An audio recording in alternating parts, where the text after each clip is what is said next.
Well, ladies and gentlemen, boys and girls, children of all ages, welcome to the first episode of the Core 4.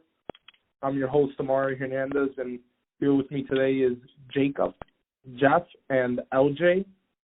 We're just going to be talking about, yes, Jacob. Very excited. I'm very excited about this. This is our pilot episode. We're going to be doing this as an audio recording.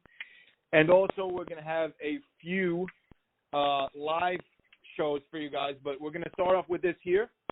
So basically, the format for the show is we're each going to bring a topic in. We're going to give about 3 or 4 minutes to each co-host topic, and then we're going to be having call-ins. Today we won't be. Today it's just going to be us for the pilot episode. You know what, LJ and Jeff, why don't you tell us how you're feeling? How bored are you during this quarantine? What's up, guys? I'm so bored. Yeah, I agree with Jeff, but I think this is a pretty good idea to, give us something to do, to give us something to look forward to, give everybody else something to listen to during this time that everyone needs to I guess we just need to get used to it for a little bit, because it's going to be a little bit of time until this goes away.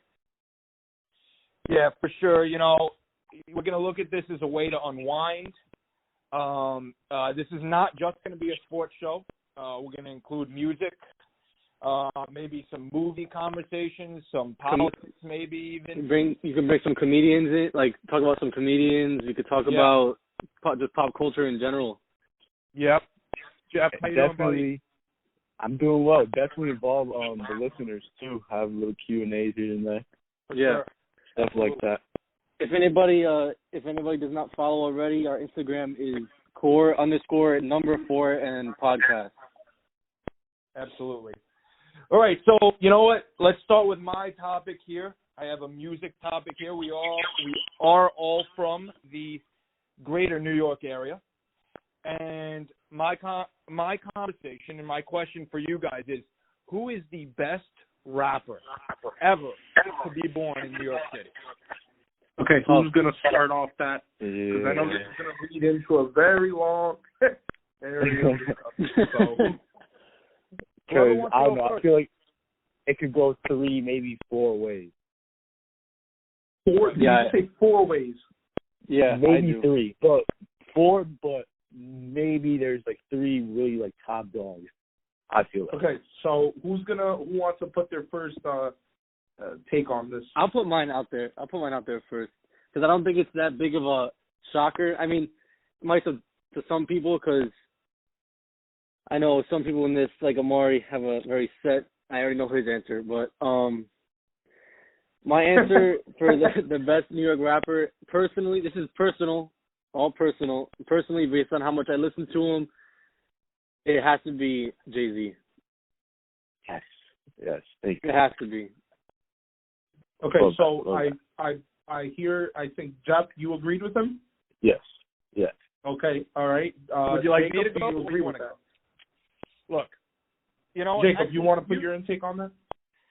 You can go first, because I have a very kind of unique way to look at this. So you go first, Amari.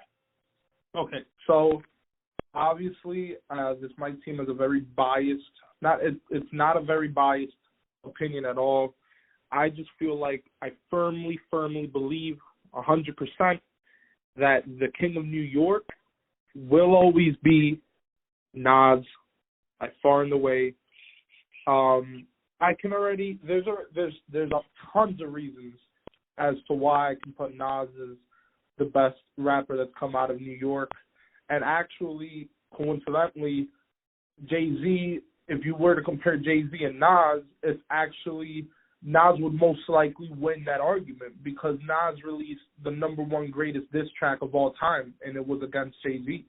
Yeah. So it's really that alone right there kind of cements it to me, and I know people are going to come up with different responses to that, but as LJ said, it's everyone's opinion. But I firmly believe that Nas's Illmatic is the best album that's come out of New York.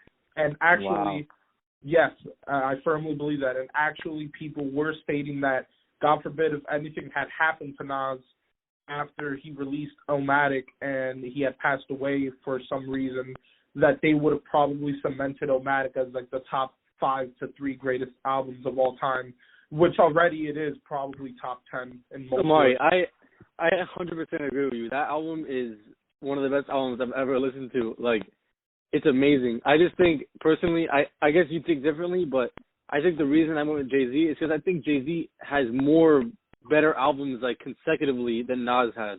I think Nas has made an album that was pretty good and then kind of was like, all right, what is this? And the next one was good, and then I think for a while now he's been kind of off. I think Jay-Z was able to, like, spread out his albums, and almost every single one was pretty good. I agree with you. I agree with you 100%, even though that's what I'm saying. It's not a biased opinion because me personally, I've only liked about 2 albums that Jay-Z's had. But I've always said this to everyone, and it kind of goes in tie with what you were saying, that Jay-Z, till this day, has been the most consistent rapper year by year. That he has either released an album, a mixtape, a solo, a beat, whatever it may be, a feature, but he has been the most consistent rapper in the game for the last 20 years, in my opinion.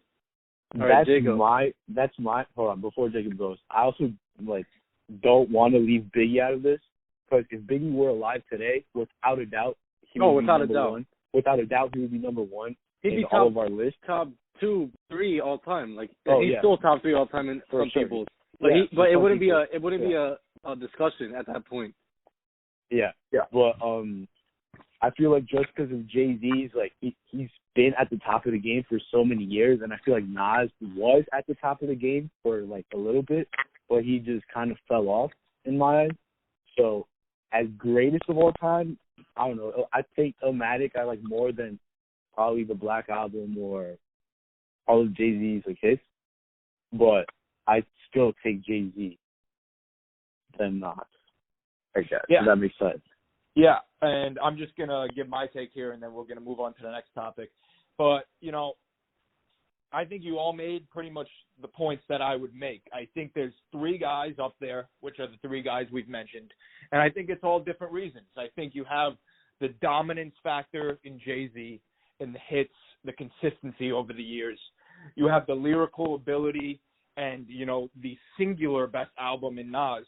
And I think maybe the impact factor might go to Biggie. So I think all 3 of them have those 3 things. That's a very good point. That's a very good way. That's a very good point. And I think I think the debate really comes down to which of those 3 things matter to you most. And for me, it's that dominance factor in Jay-Z. I don't necessarily think that he's a better rapper than maybe either of the other 2.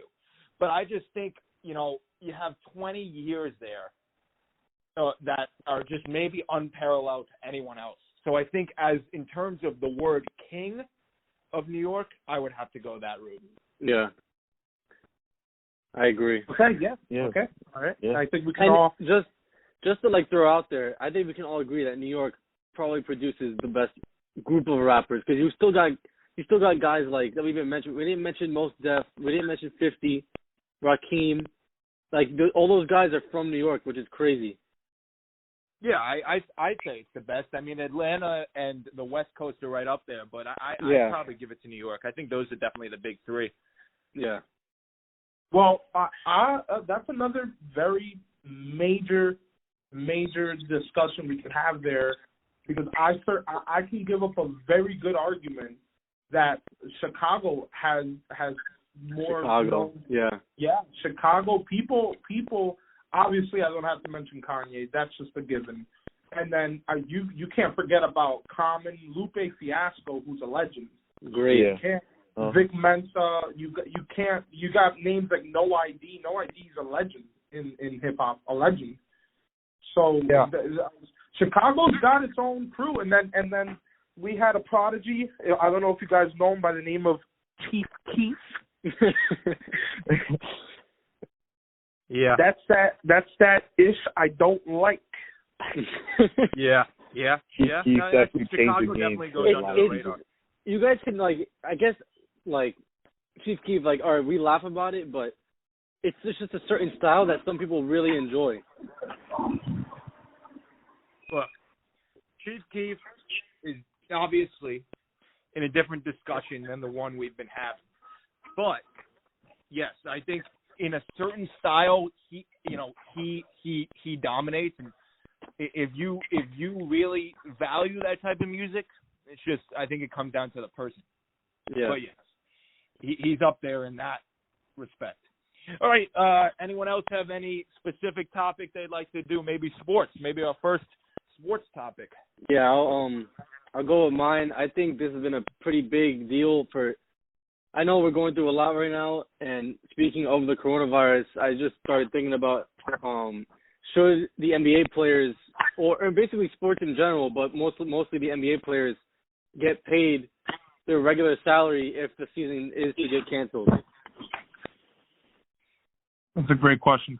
That's a great question. Did you see that report that came out? I think Woj tweeted about it, or like had an article about it, that LeBron James, Kevin Durant, and Kyrie Irving are getting paid regardless of what happens. Yeah, so I was actually going to bring that up. I have it right here. So obviously we all know Rich Paul is a great, amazing agent. Like he is the agent for probably like all the main NBA players. But not knowing, obviously this was going to happen, but basically the whole 90% of the league are only going to get paid April 1st, and that's it. Like they got paid, and they don't know when the next paycheck's going to come. But 9 players in the league that are represented by Rich Paul are getting 95% of their contract already. Like it's already done. And the reason for that was because Rich Paul and them negotiated before the season, and when they negotiated their contracts, they wanted all of their money by April 1st. So by April 1st, they get 95% of their contract. So there's obviously still a little bit left, but, I mean, 95% is better than probably the rest of these guys are getting like 30, 40%. And these guys are one of the highest paid players. Yeah. You know what this makes me realize and kind of question? So does that mean that when NBA players are signing contracts over the summer, their contracts are actually ending, it's a calendar year? I think so. Yeah, I guess so. Right, because otherwise, obviously, April 1st is basically the whole season, so that wouldn't be an issue. But I guess they're being paid by the calendar year. But, you know, I don't know. What do you guys think? This is definitely a weird issue. Yeah, I'm pretty sure. I'm pretty sure that. I don't think so. I think a more incentive-based contracts are NFL. They get a lot of, and MLB a little bit too. But I don't know. How do you guys feel about that? Do you think the NBA owners should pay them, or do you think they should not pay them? Jeff, what do you think? I mean, I don't know. As a Mets fan personally, I've had to endure a season, or at least the majority of an NBA season, with both of the superstars out. Kyrie Irving played 20 out of like 60 games so far. Kevin Durant out for the year. Probably not going to see him for the 2019-2020 season. So, I mean, we brought them in knowing that we were probably going to pay them and they weren't going to play, or at least we weren't going to see them together. So do they deserve to get paid still? I think yes, because John Wall's still getting paid. We haven't seen John Wall play in a while. He hasn't played in a minute. So I don't know. Like, especially if the season gets canceled, I honestly don't remember the lockout days, but maybe it might turn to days like that where players just like go on strike or something like that. You know, and what makes this difficult is I think there has to be just one rule over everyone about the pay. You know, as much as I believe that obviously the fact that certain players are contributing so much more to an organization, to a city, to a fan base than others, I feel like when it comes to pay, the fact that the better players are already making more money and that idea is already there, if you're going to cut the pay, then sure, the $30 million guy should be getting the same percentage knocked off from the $10 million guy. So I think definitely it has to be one or the other. You're either going to cut everyone's pay or you're going to give everyone their money. I mean, because the guys you feel bad for are like, say you guys got like LeBron, guys like that. Say they don't get paid. He's invested in so many things over his career. Like he basically doesn't even look like his NBA money isn't even the most money he's making in his life. Right. But guys like I'm just thinking about the Lakers. Caldwell Pope. He's I can almost guarantee you he's making money just off his NBA contract. Right, and you have to remember, like, yes, unless you're these top guys that have these endorsements, that is your income. You don't have any other job. Yes, I mean, I think, right, probably, I mean, a large percent of the league's making millions. Yeah. So that, I don't necessarily feel bad. But I just think it's one or the other. And if I had to decide, I'd say the April 1st cutoff is fine for me. I don't, like, you can't really go back on the Rich Paul thing because that was already negotiated in their contracts. Yeah, but it was just a big like hit that less than 20 players were part of that, and now the rest of the NBA is just waiting to see what happens. I just think that's kind of inevitable. I mean, that was pre-negotiated by the teams, and I just think that can't really go into it as much as maybe it should morally. I just don't think it can. So, yeah, for me, the April 1st cutoff is fine. I think these guys are all going to be all right. Yeah, and they also I think they're pretty lucky that they even gave him the April 1st because they gave him two paychecks that they weren't playing, which is a big deal. They still got two more, but I think they're going to wait to see what happens with the season. I mean, as all of us are fans, I really hope everything works out and they can at least finish maybe play the playoffs. But there's some crazy scenarios going around that they might put on cruise ships now, and it's just crazy. Yeah, it's such a weird thing. Amaury, do you have a quick 30-second take before we move on to the next topic? Yeah, I feel like NBA players make millions, so they shouldn't be worrying about money. Thank you. I think that's a perfectly reasonable. I think those 8 words speak a million words, I think. Yeah.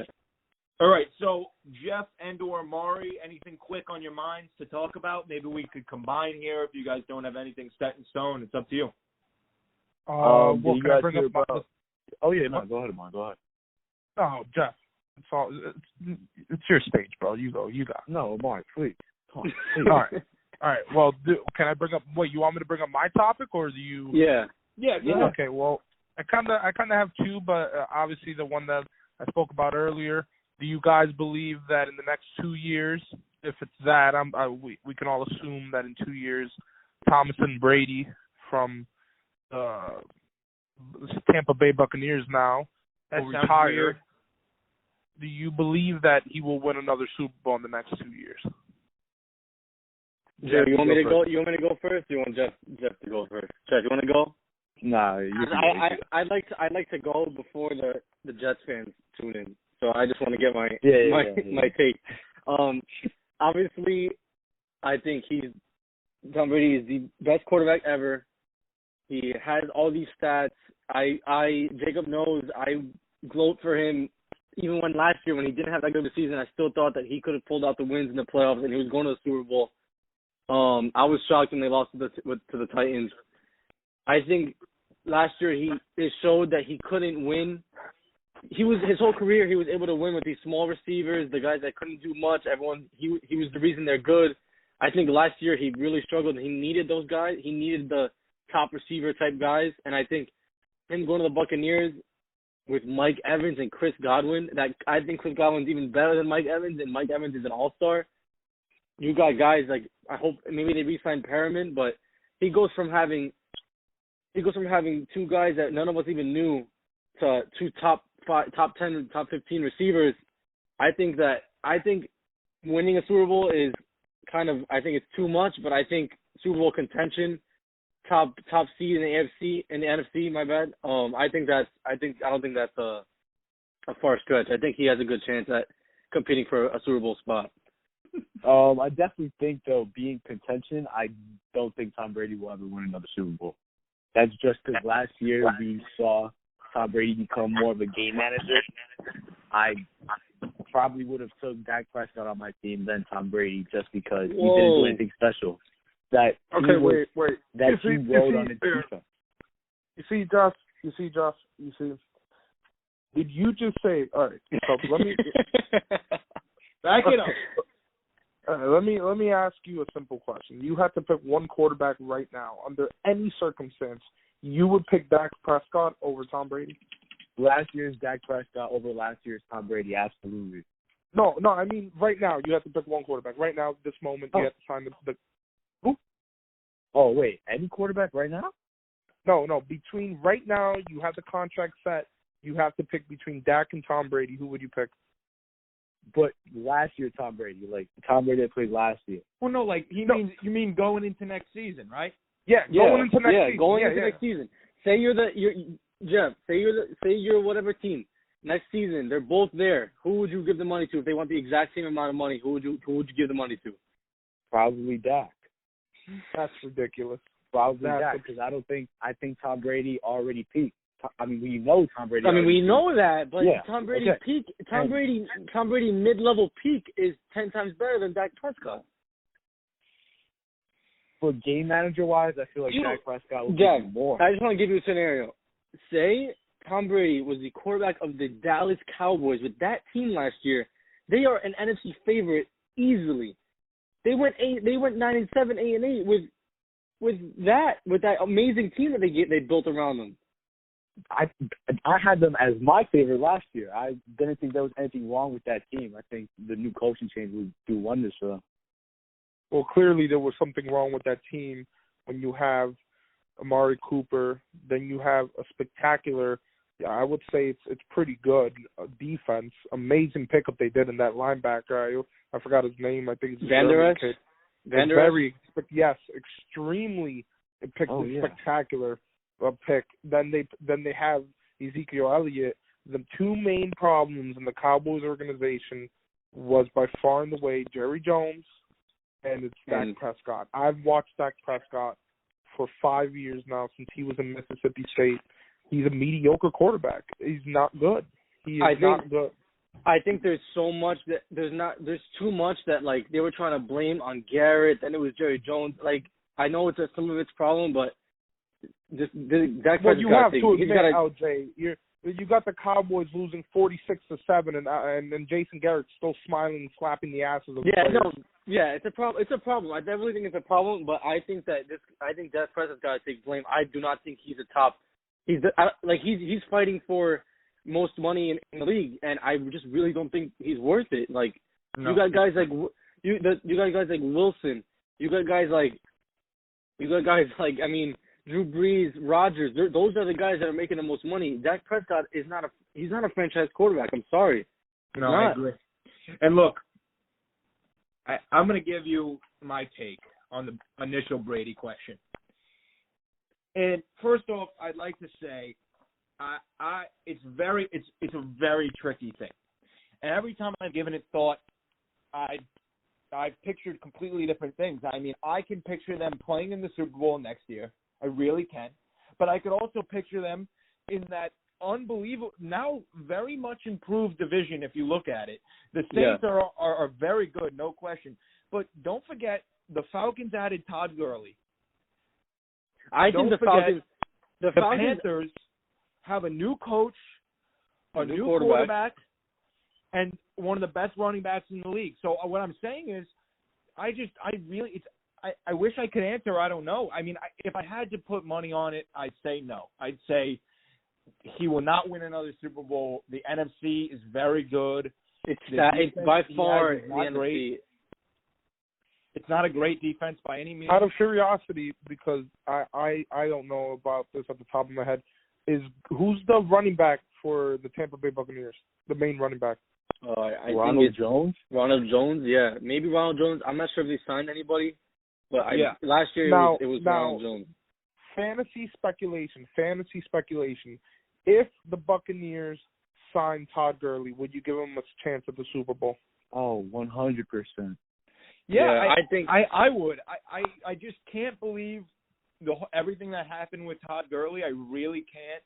I think healthy, 100% healthy. He's a top 5 back in the league. And that seems bold because running back is a stacked position in this league, but I really believe that. And I think that addition to the Falcons is exactly on the nose, exactly what that team needed. And now that I don't believe that. I don't agree with that. Oh yes, they need defense too. Yes, the Falcons. Continue, Jacob. I'm sorry. No, it's fine. I'm just saying, yes, they need defense most. They did make a couple moves on defense, though. If you take a look, I can't tell you the exact names, but I just know the Falcons improved. The Panthers improved, and I'm not saying they're better than the Buccaneers, but it's not an easy road, and you can't forget those Saints, who any given year you can pick to win the NFC. I mean, they have a chance any given year. One more question for you guys.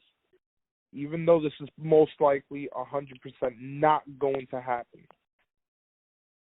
if the Steelers, by any chance, acquire Cam Newton, do you see a Super Bowl chance for the Pittsburgh Steelers? Oh, but I am a huge fanatic. I think Cam Newton deserves to be a starting quarterback in the NFL. I think the Panthers did him dirty. I don't think personally. I don't think Teddy Bridgewater is better than Cam Newton. I think they just wanted to change something up because a new coach. They like to get new guys, new quarterback. Cam Newton hasn't been healthy in 4 years. Right. I'm not trying to say. But I personally think that if you're gonna give Teddy Bridgewater that money, like, how much of a resume does he have? Like, he doesn't have a resume. He's kind of just been – he's had a very odd career. Like, you can't really say anything good about him. You can say he's okay. Like the New York Jets – the New York Jets he's cut him. He's the first and only NFL quarterback to tear his ACL during practice.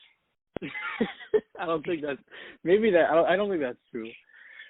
He tore his ACL because he was practicing snaps, and he literally tore his ACL doing a drop step back. I guess we all forget that he did take the Vikings to the playoffs. Games. Yeah, to the playoffs, and he got hurt the next year, and then after that, it just went downhill because they ended up having Keenum. He did really good. So I mean, I think he has something to prove. I think it's good for him. I like Teddy Bridgewater. Don't get me wrong, but I think he's fun to watch.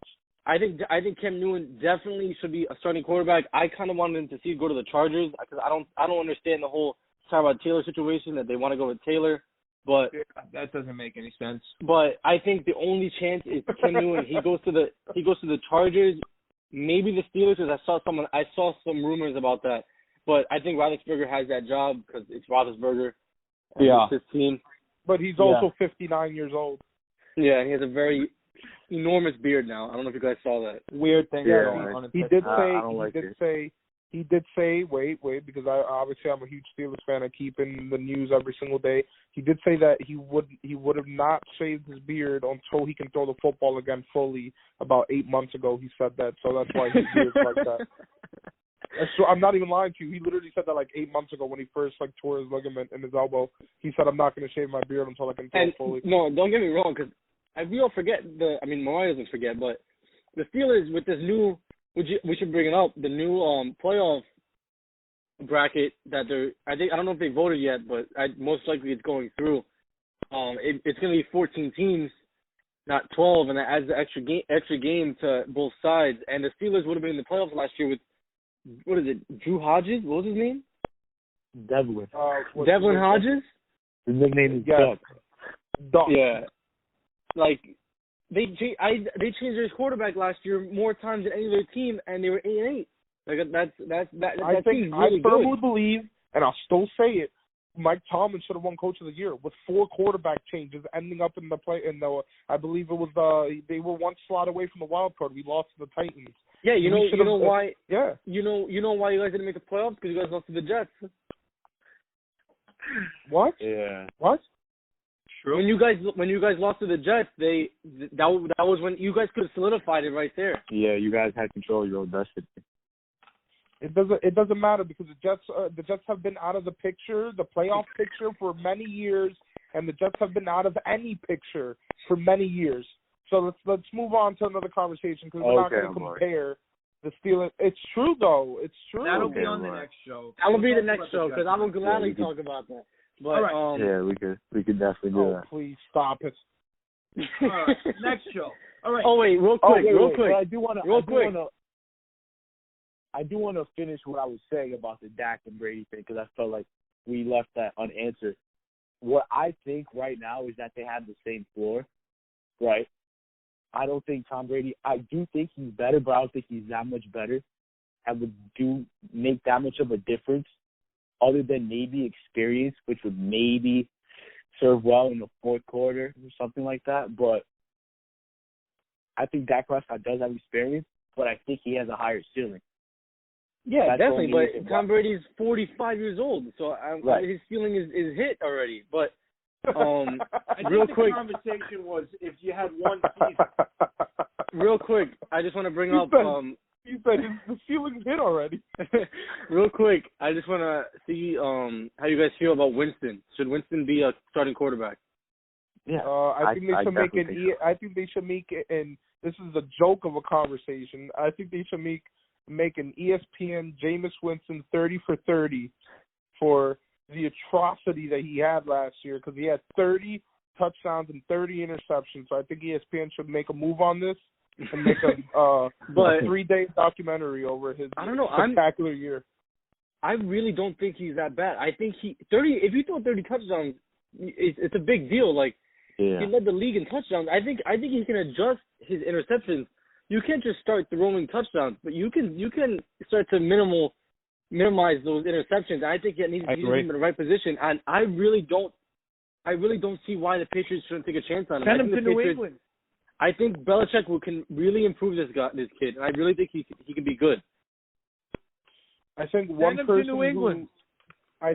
person who should have made a major change, and I feel like I just feel like Jameis Winston is another Dak Prescott. You cannot have. I will have no faith in a quarterback that throws 30 touchdowns with another 30 interceptions. That practically means that every game you were just throwing it up there, hoping that someone caught it, because that's unheard of. Especially with guys like Evans and Godwin. Yeah, you don't throw 30 interceptions and 30 touchdowns. That's unheard of. You just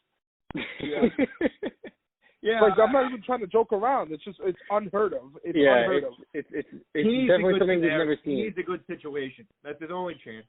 He needs a good coach, and he needs. I agree with LJ. I think it's possible to be minimized, but like it's not looking good because the teams left are not really, except for the Patriots, they're not really bright options. No, I think the Chargers would be a good option. What do you say? I think. Even though I think the Chargers are going to draft Tua or Herbert in the draft, I think he's a good backup option, or maybe somebody to plug in for the first couple of weeks until you get those quarterbacks acclimated to the NFL. Yeah, I agree. I don't mind. I personally think with just real quick, because I know we're towards the end, these quarterbacks in this draft, I think a lot of them are pro ready. I personally think that Herbert's going to be. So this is my just take on it. I think Herbert's going to be the best quarterback out of all of them, but I think he's going to take a little bit to be in the league. So I don't think he'd be starting this year. So I think if he goes to the Chargers, I think Winston. I think they need a quarterback to be there for a year, or maybe a little bit longer. Cam or Jameis would be good options. I'm just putting this out there. I'm just putting it out there. I feel like the most prepared because I love looking at quarterbacks before they go into college.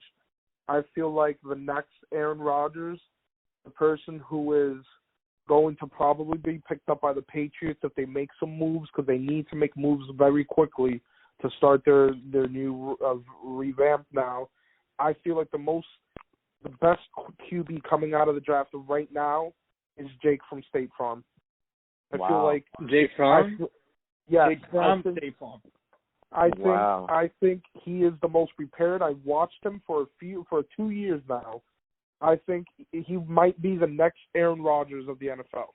I think he's very good. I think he's really underrated, and I think the reason he's underrated is because Jordan Love is going very high now. Like, he's climbing his rankings. I think that since he's so high now, they're kind of like, all right, what team really needs him? Because I personally think if Jordan Love drops for some reason, the Patriots definitely should take him in the first round over Fromm. Yeah, I think so too. Jordan Love is a beast. Who'd you state that they should pick up instead of Fromm? Oh, the Patriots. Like, instead of Fromm, Jordan Love, if he's still there. This is a deep draft. There's a lot very of deep. Really, this first round is stacked with quarterback, tackles, and receivers. I've never seen something this stacked with receivers before. Yeah. And you're going to be getting third round receivers that honestly should be getting drafted high seconds or late first. Yep. Michael Pittman Jr., baby. Very good. I agree. I agree completely.